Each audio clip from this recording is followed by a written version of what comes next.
Welcome back. Lek Alphonse and Ray Estefan are the latest two to be slapped with gun charges. The men were arrested and charged following an operation on Wednesday in the communities of Sarat and Babuno. Grosole CID charged Alphonse of Chasse Babuno with 1 count of possession of a firearm, a 9mm pistol, and 2 counts of possession of ammunition. 3 rounds of 9mm ammunition and 3 rounds of 12-gauge ammunition. Ray Estefan of Sarat, originally of Balata, was charged with 1 count of possession of a firearm, a Glock 27 pistol, and 3 counts of possession of ammunition, that is 10 rounds of .45 ammunition, 4 rounds of .40 ammunition, and 6 rounds of 9mm ammunition in the magazine of the recovered weapon, and 1 Glock .40 extended magazine. The Ministry of Health on Wednesday announced that it will soon be releasing the names of individuals in home quarantine who authorities are unable to contact. On Thursday, Health Minister Mary Isaac told the media that this is a last resort for the ministry and urged compliance. Genevieve Gonzague reports. On Wednesday, the Ministry of Health announced that a number of individuals who arrived in St. Lucia during the period of December 5th to 15th and are on home quarantine are not responding to the ministry's attempt to contact them. It was announced that failure to get in touch with them within 24 hours would result in the publication of their names and information. Minister for Health Mary Isaac on Thursday explained that this is a tough but necessary measure to ensure that individuals adhere to the stipulated rules. We have been observing the whole issue of confidentiality, and we do not want people to discriminate against those people who are in quarantine, people in isolation, as well as people who have tested positive for COVID-19. But it has reached a point where we are trying to protect the nation, and as a result, we have to do everything in our power to protect the masses as opposed to 1 or 2 persons. These people may well be endangering other people in the public, okay, and spreading COVID-19. So I believe that this is a last resort measure, and we are still, while we have put it out, we are still contemplating whether there is not a better way. She says individuals refusing to make themselves available to the health officers is very concerning and has the potential to increase the risk of individuals flouting the laws and regulations established. Isaac was questioned as to whether the biometric armbands are not being utilized. These things are instituted up to a point, and this is why we are saying we cannot find the persons. Because when we call, well, you know our people and our culture. The people have the bands, not necessarily the electronic band, because we don't have sufficient to go around. They have bands, and the numbers that they give us to contact them, we are trying our best to get through to them, and even sending out word that, you know, should anybody come into contact with these persons, we are doing that individually, and we are not succeeding. It's getting to the point where, you know, it's becoming very risky to just have these people out there. So this is why we are looking at this measure for us to bring these people in to secure our St. Lucian public. The Ministry of Health says it is imperative that individuals in home quarantine are truthful. While the COVID-19 bill speaks to fines attached to various breaches of the regulations, Isaac says this will be looked into depending on the severity of the offense. Reporting for Hot 7 News, I am Genevieve Gonzague. Thank you, Genevieve. A resolution to amend the Value-Added Tax Act has been shot down by Independent Senator Adrian Ogier. Ogier says the proposed amendment is ill-advised and goes contrary to the very nature of the act. The motion, which was forwarded to the Senate on Thursday, seeks to amend Schedule 3 of the Value-Added Tax Act to exempt imports by an elected parliamentarian for the benefit of children, the vulnerable and needy persons in the constituency of the elected parliamentarians, of toys, food supplies, care packages including items for personal use, gift items and Christmas decorations, among others. Independent Senator Adrian Ogier was not in full support of the amendment. This is exceptional, and I use the word decidedly because it singles out specific people, or more accurately, it singles out a specific category of person who shall have this exceptional power to import.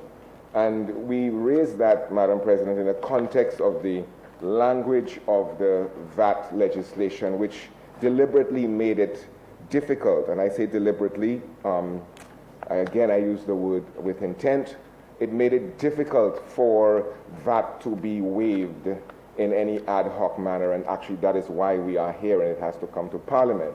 So the spirit, the original spirit of the VAT legislation is that it should not be lightly tampered with. He says the House should not be looking at legislation that amends the VAT to empower what he calls a narrow category of people to be exempted from paying VAT, nor for such a wide category of goods. I believe, Madam President, that this measure, as well-intentioned, could easily be extended to other agencies, as has been mentioned earlier, with similar credentials and similar mandates and similar intentions, because certainly the ability to assist communities, especially at this time, is not an exclusive matter for elected parliamentarians only. He also believes that there should be a limit on the dollar value of the goods being imported, as well as a time frame within which the goods must be distributed. There should be a cutoff. It can be February 31st for that matter, so that if you have authority to import goods into the country up to the date that they arrive, the final date being January 31st, then you have a moral obligation to distribute those goods to the intended beneficiaries within a specified time. Let it be February 29th in a leap year, if necessary, but you cannot or you should not retain possession of a stock of goods which is intended for distribution beyond a specific date. If by such and such a date you have not been able to distribute them within the community, then they should be handed over to a charitable organization which keeps records and accounts and will sign for their receipt and will undertake the proper distribution in due course. The independent senator believes it would have been better if government had expanded the concessions on barrels, which is currently ongoing, which would have applied to anyone wishing to import similar goods for a similar intention. For the Hot 7 News, Nisha Charles reporting. Meanwhile, on Tuesday, Commerce Minister Bradley Felix defended the approval of the draft value-added tax amendment to exempt imports by an elected parliamentarian for the benefit of children, the vulnerable, and the needy in the constituency of the elected parliamentarian. These include imports of toys and food and care packages to be given during the holiday season. Minister for Commerce, Industry, Investment, Enterprise Development and Consumer Affairs and Parliamentary Representative for Choiseul Saltibus, Honorable Bradley Felix, threw his support behind the motion. He explained that all parliamentarians are afforded the opportunity to make use of the provision. The Minister for Commerce added that the Cabinet's May 29, 2020 approval of the granting of concessions on barrels imported at Christmas provided an additional avenue for the importation of goods and food items for the underprivileged in the various constituencies. The Cabinet further approved the transmission of the appropriate legal instrument to Parliament to declare barrels imported during the period June 2, 2020 to January 31, 2021 exempt from value-added tax. Mr. Speaker, the only difference in this is one, parliamentarians were identified, and we added the lighting. Businessman and former independent Senator Everestus Jamari is expressing concern about the amount of borrowing being done by the current administration. Jamari says this is a problem that is growing bigger and messier.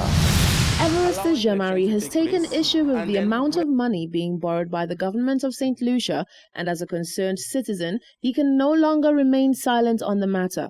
The local businessman said whilst borrowing is a normal part of governance all over the world, he said leaders need to borrow responsibly. Jamari said the rate at which the government is going is only going to set up the future generation for a massive fall. The borrowing that we're undertaking now has implications not for this generation but for future generations.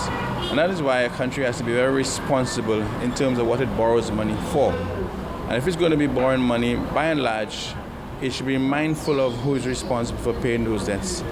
And these long-term financing has implications for future generations. So if you're going to be using that money, it has to be used in building capacity within the country so that you can grow the economy. That means that down the road you have a big economy, you'll be able to collect more revenue to pay for those taxes. And if you're going to be spending money on frivolous things, then you're already wasting money. and you're placing a disproportionate burden on future generations. The country today should not be borrowing large sums of money to burden future generations, reduce their capacity to borrow down the road, because the country will always have to borrow. And the more you borrow, the more difficult it is the more expensive it becomes to borrow. So you have you have two factors there.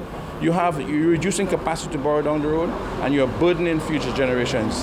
And for us to pay that debt, that means that the next generation will have to pay heavier taxes to liquidate those debts. Jean-Marie admitted that there has been a need for the island to borrow, and that, he said, was due to the impact caused by the COVID-19 pandemic. However, he said the government needs to carefully prioritize the money received. This, he said, is something that is simply not being done. I therefore have a big issue, and I will keep harping upon it, that the money being borrowed to do the Uronoro International Airport renovation project is just not justifiable. To my mind, it is irresponsible. And I'll tell you why I say it's irresponsible. You have a project which has been designed some time back. That was pre-COVID. They are still going ahead with the project, as far as I know, because nobody has said otherwise, in the same scale and scope. And I'm saying, in a COVID environment, clearly the rules of engagement will change. Traveling will not be the same again. There will be need for infrastructure, style, and everything like that. Just in the same way that after 9/11, you see how airports change, the demands change, the infrastructure change. And I'm saying, at the very least, sit back, rethink what needs to be done in the light of COVID implications, and then redesign your project to go ahead. But you can't take $500 million to go ahead with a project that clearly needs some revision. Jean-Marie implored the government to re-examine, rescale, and re-evaluate their decision to continue on with the airport project. Reporting for Hot 7 News, I am Rochelle Gonzalez.